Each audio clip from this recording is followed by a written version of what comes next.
Hi everybody, today we're going to go over assassinations, causes, and leaders of World War I. Today's objectives, content objectives. So students will be able to find the four causes of World War I, the spark of World War I, and the leaders of the Great War. Your language objectives are students will be able to explain in writing their four causes of World War I, the spark, and the leaders of World War I by listening and analyzing videos. All right, and we'll begin with your bell ringer. If this thing right. So, what are the two groups who fought during World War I? We talked about this last week when you were looking at Intro to World War I, when we have the Triple Alliance and we have the Triple Entente. Remember that during World War I, the groups are switched. So you will see some of the videos that will explain to you that the Triple Entente include like France and Great Britain, and the Triple Alliance include like Germany and Austria. When World War II happens, the names get switched and the Triple Alliance will become Great Britain, France, and the Triple Entente in World War II are called the Triple Axis, where it be like Germany and Austria and so on and so forth. So we're dividing these notes into two sections. Section 1 are the assassination and causes, and section 2 are the leaders of World War I. So as we talked about before, the Great War is what originally World War I was called. It happened from 1914 to 1918. You have a few vocab words today. You have nationalism, patriotic feeling, principles, or efforts proud to be from that nation. You guys have already been exposed to these. This was part of your assignment last week, where you had to define these words in your own terms and find an image representation. Remember that throughout the video, if you need to pause it, you can to complete the assignment and the questions that go along with these different things.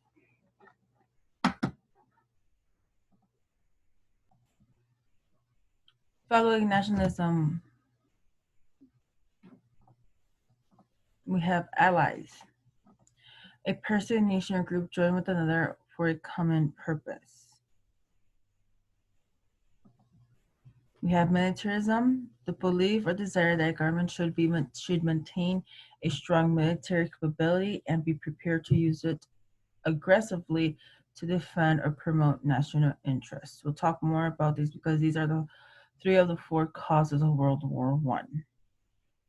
We looked at this map before, where we have a very different Europe than what we have today.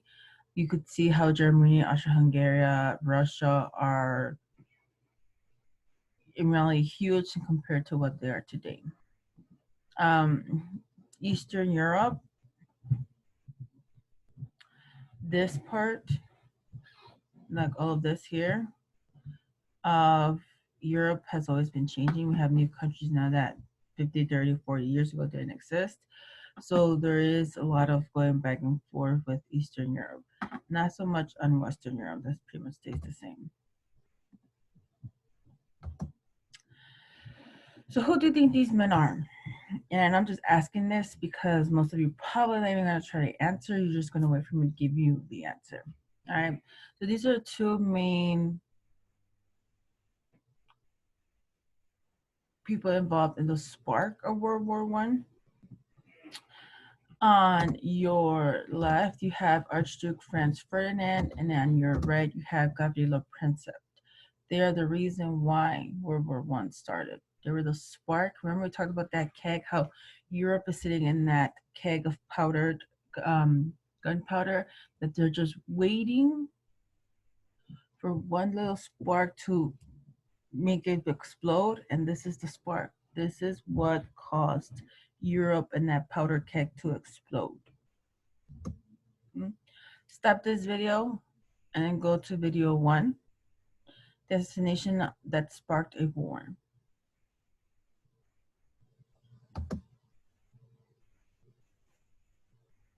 By now, you should have already seen the first video. And I'm just gonna go review over a little bit over what that video went over. So that's the situation that sparked a war. As the video stated, Franz Ferdinand was the heir to the Austro-Hungarian Empire. He was visiting the city of Sarajevo, which is today in Bosnia, on June 28, 1914. That is when Gavrilo Princip, 19 years old, by luck, found himself in front of Franz Ferdinand and shot him. The assassination sparked the July crisis, where everyone began to point fingers at each other and ignite World War I. The video goes over more information, so make sure you watched it. This is just a summary of what sparked World War I. Gavrilo Princip really was just got lucky. The car took a wrong turn. He was in that street and he saw the opportunity and he took it. The first attempt on Franz Ferdinand was by a delayed bomb. And the person who threw it tried to commit suicide with, I believe it was like cyanide pills. It's like a poison. And they would take it and then the pill, like they would break into the pill and then they would poison themselves. But because the materials that this group, the Black Hand Gang group, received were so outdated, they were not efficient in what they were doing. That bomb exploded later than it was supposed to because, again, it was old. The poison itself was old. Gavrilo Princip's gun, when he tried to shoot himself, it jammed. Right, because these were people who saw themselves as heroes and they committed these crimes and tried to kill themselves for their cause. Today, we would consider that terrorism. All right, so this is the assassination. This is what sparked World War I, the assassination of the Archduke Franz Ferdinand. Because after that, it became a whole crisis of who is to blame, who is going to take responsibility, and people pointing fingers back and forth, and that's what we call a July crisis. There are 4 causes to World War I, and it represents the acronym MAIN. Militarism, allies, imperialism, and nationalism. The assassination of the Archduke sparked World War I. That's what made that keg explode. But remember that that keg is sitting on Europe that has all of these issues with each other. The first one is the alliances. So it goes back to 1879. People started to make formal agreements with other countries to protect themselves from bigger countries. So in 1879, we have the Dual Alliance, where Germany and Austria-Hungary made an alliance to protect themselves from Russia. Russia is becoming a threat, especially since Germany and Russia share a border. And Germany felt that in case Russia crossed that border, they needed support. So they aligned themselves to Austria-Hungary because both Austria-Hungary and Germany are having disputes over border issues with Russia. And in 1881, we have the Austro-Serbian Alliance. Austria-Hungary made an alliance with Serbia to stop Russia getting control of Serbia. So Russia heard that Germany and Austria had an alliance going on, so they tried to sign an alliance with Serbia, but Austria got it in before Russia did. Then we have in 1882 the Triple Alliance. We have Germany and Austria who made an alliance with Italy to stop Italy from taking sides with Russia. Russia got word that both Austria and Germany are making up all these alliances, and Russia is very quick to try to make alliances with other nations. But every time they try to make an alliance, Germany and Austria kind of step in. Then 1894, we have the Franco-Russian alliance. Russia formed an alliance with France to protect herself against Germany and Austria-Hungary. Right, so finally we have Russia finding an alliance after Serbia and Italy fell through. We have Russia making an alliance with France. So both France and Russia agreed that they will defend each other in case of invasion of Germany and Austria. Then in 1904, we have the Entente Cordiale. This was an agreement but not a formal alliance between France and Great Britain. So this was more verbal. All the other alliances are actual like contracts, where representatives of both nations show up to these meetings and they sign an official document that says that we're going to back you up in case something happens. With with France and Britain, it was more verbal and then an official alliance. And then in 1907, we have the Anglo-Russian Entente. This is an agreement between Britain and Russia. Russia heard that France and Great Britain were sort of an alliance, so they decided that they should bring Great Britain on their side, and they signed one with Great Britain. And then in 1907, we had the Triple Entente. This was made between Russia, France, and Britain to counter the increasing threat from Germany. So now we have all these three nations that saw Germany as a threat, and they felt that, well, we have a common enemy, so we should become an alliance to defend themselves from Germany.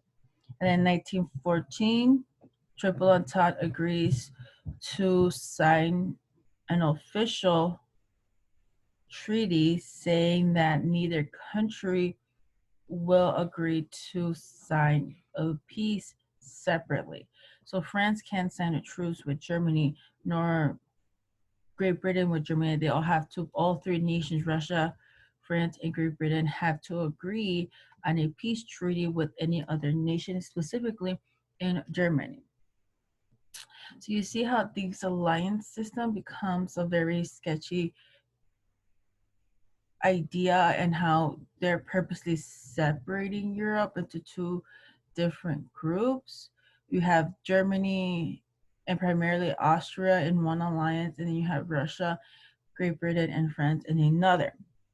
And this is what leads to the July crisis.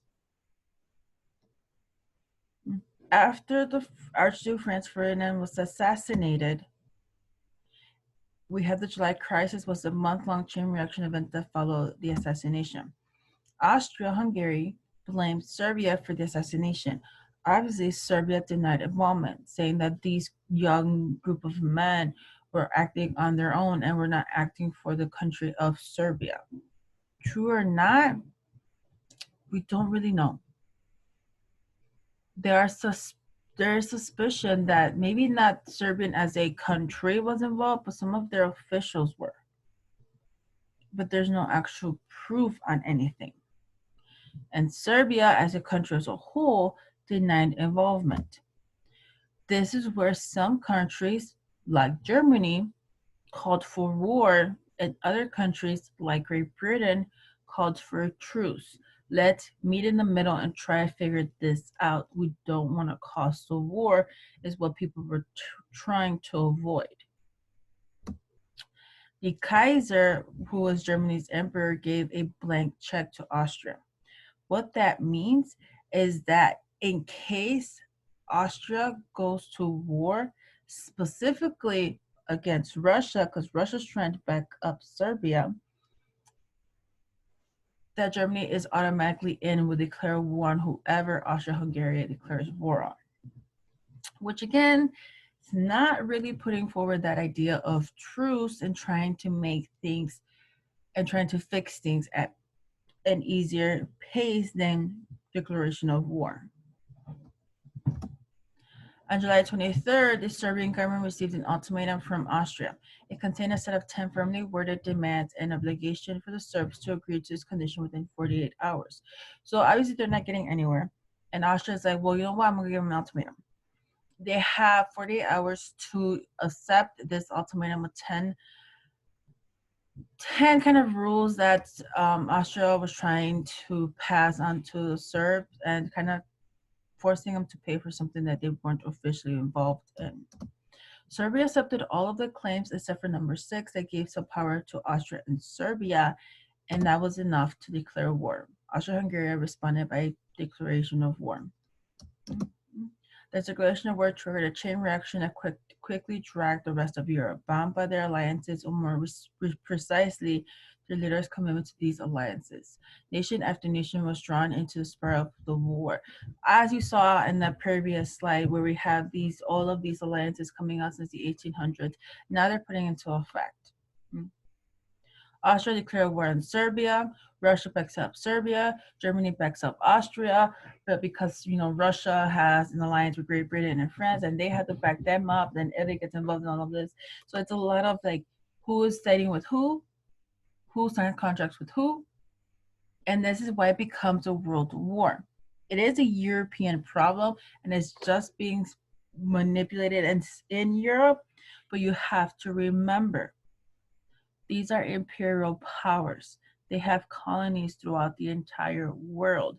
So the entire world gets involved in this, not just Europe. By the end of August, most of Europe was at war, though a few countries like Switzerland, Sweden, Norway, Spain, and the Netherlands stayed neutral. Right, and like I said, it was just this whole, well, you're going to war, so I declare war on you. Because you declare war on them, I have to declare war on you, and then just going back and forth, back and forth. Cost two of World War I is militarism. You can't become an imperial power. You can't show your strength if you don't have a strong military. At this time, Germany had the strongest military. They had the most soldiers, not the best navy, but they had the most soldiers. And Germany's mentality of all of this is that war is good for nations. Then we have Austria-Hungary, Russia, France, Britain, and Britain has the best navy. But this is a war that's being mostly fought on land. So the best navy doesn't really do you much good, especially since we're getting new weapons during World War I. And one of these new weapons is a huge threat to that navy. And then we have United States that has only about 100,000 soldiers and 10 warships. Compared to everyone else, they're doomed. But at the start of World War I, which was 1914, the United States was not involved. They were not trying to get involved. They stayed out of the war. It was not a United States problem. It was a European problem. Cost of World War I was imperialism. This is what I was talking about, how this is the reason why it became a world war. We have Great Britain, who is the imperial power. They have colonized huge sections of the world. So because Great Britain is at war, they're going to be calling out soldiers from Canada, from India, from Australia, from New Zealand to come and back them up. Same with all the other colonial powers. And this is why it became a world war. Yes, it is a European problem, and the main portion of the war took place here, but that didn't prevent other battles breaking out in other parts of the world, especially if you have contradicting nations fighting or sharing a border. The last cause of World War I was nationalism, that pride of being from that country, and this became a huge concept, patriotism, especially in Germany has a very strong nation built on nationalism and patriotism. So when Germans are fighting in World War I, they're fighting for their country's pride, and their country's pride is their own pride. And this is what we get between these nations, right? Great Britain being the greatest imperial power, want to show their power. Germany trying to prove that they're very strong and very resourceful. And Russia, being Russia, even though Russia is going through a whole bunch of other issues at this time as well. Right, so everyone's trying to prove that their nation is the best. All right, so that's section 1. Section 2 talks about the leaders of this war. Who are the people behind making these alliances? Who are the people behind these contracts? Who are the people behind these declarations of war? And we'll talk about the main parties of World War I. So we're not talking about all of these nations leaders. We're talking about the ones that end up being the most important. And section 2 question is based on your own opinion. Is war good for nations? Explain your answer in 2 sentences.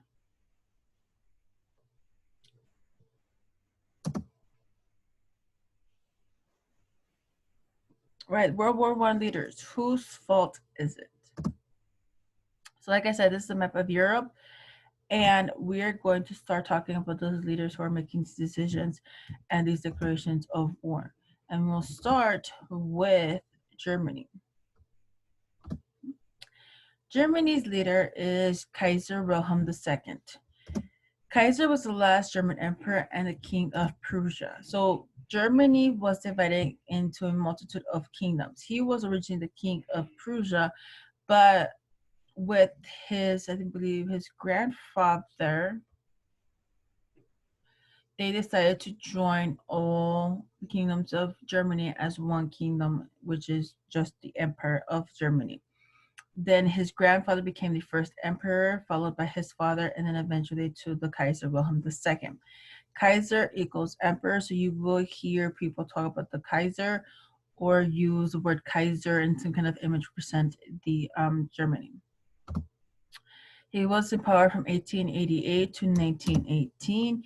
He was a fierce militarist. Wilhelm II encouraged an aggressive Austro-Hungarian diplomatic policies following the assassination of Franz Ferdinand.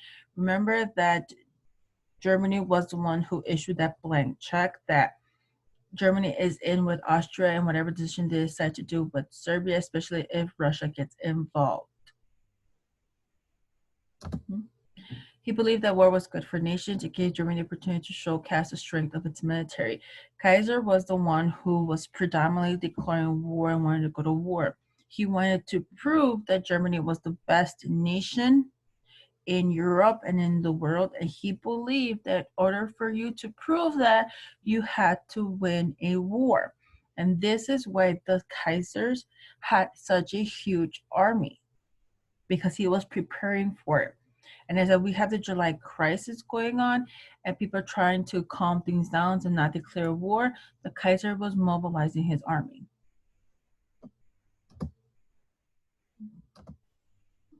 The Kaiser was nominally in charge of the German army, but the real power lay with his generals. As World War I drew to a close, he was forced to abdicate in 1918. He died in the Netherlands as he watched Germany become Nazi Germany. The Kaiser was not a fan of Hitler. You do have people in Germany who realized when Hitler was coming into power that that was not a good idea, and they tried to put the Kaiser back in the monarchy in Germany, but Hitler never allowed it. So that is the Kaiser. Moving on from Germany, we have Great Britain. In Great Britain, we have King George V. George V assumed the British throne in May 1910, followed the death of his father, King Edward VII. He made repeated visits to the front through World War I, earning him the deep respect of his subjects. King George V and the Kaiser are first cousins. Their parents are brother and sister. King George V, his grandfather married Queen Victoria, and his grandfather was German, so their family name was Saxon-Coburg-Gotha. And because it's such a German name, the king had to change his last name to Windsor.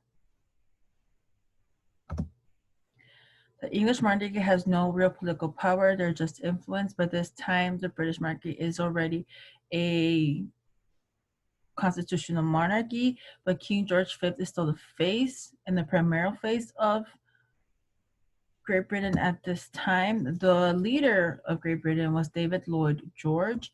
He was the prime minister, which in a way is a president, but prime ministers have a little bit more leeway than presidents do. He was a prime minister of Great Britain during World War I and helped plan for strategies during the war. So that's Germany and that's Great Britain. Following, we have Russia. Tsar Nicholas II in Russia. Tsar is written different ways. Some people, like I write it TSAR, but you could also write TZAR. So there are multiple ways to write it. Tsar equals emperor.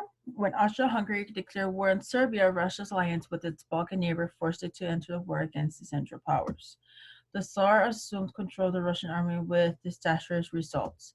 In 1917, he was forced to abdicate, and he and his family were executed in 1918. The Tsar was placed in power in Russia when it was very unstable. There were a lot of issues going on in Russia. We'll talk about this towards the end of World War One. But he received the nation, and he was never really prepared to lead this nation in reality. His father never really prepared him to become emperor. He was supposed to become emperor since the day he was born, but his father had never trusted him enough to actually prepare him for the job. Tsar Nicholas II is also related to King George V of Great Britain and the Kaiser of Germany. At the end, we have Vladimir Lenin, who will lead the Bolsheviks in Russia, and he will become the sounding voice at the end of World War I for Russia. After the Bolsheviks seized power during the Russian Revolution in 1917, Lenin negotiated the Treaty of Brest-Litovsk.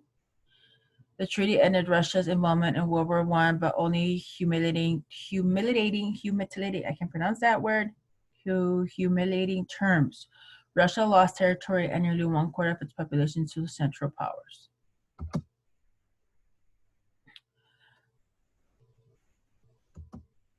So we had Germany, we had Great Britain, we had Russia. Now we have France. Georges Clemenceau of France. As Prime Minister of France from 1917 to 1920, Clemenceau worked to restore French morale and concentrate Allied military forces under Ferdinand Foch. He led the French delegation to the peace talks ending World War I, during which he insisted on harsh reparation payments and German disarmament. So Georges Clemenceau was totally since day one against Germany, and everything they did in the war and everything that happened after the war was against Germany. He was very opposed to Germany, considering, remember, that they do share a border. At the end of this, we have United States. United States president at the time was Woodrow Wilson.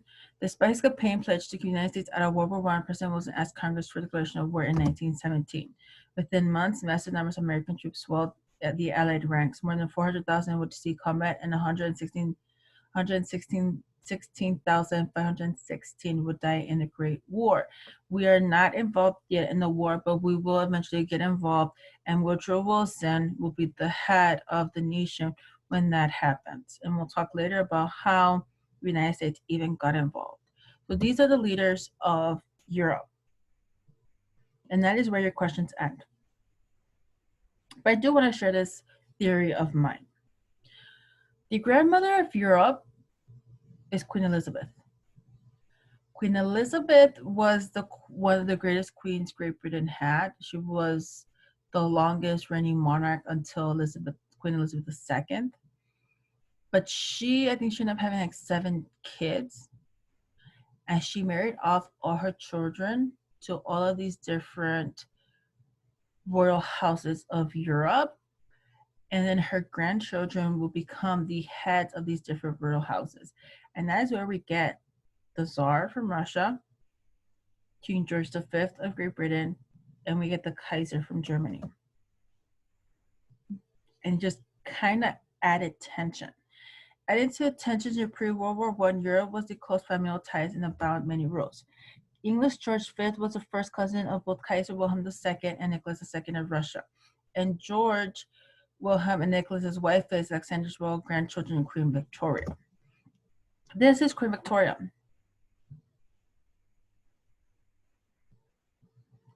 And these are her grandchildren. And among these grandchildren, you have the leading houses of many European powers. Here alone, you have Germany. Queen Victoria was Queen of England and she was known as the Grandmother of England. The reason for this was that she was grandmother of several kingdoms of England.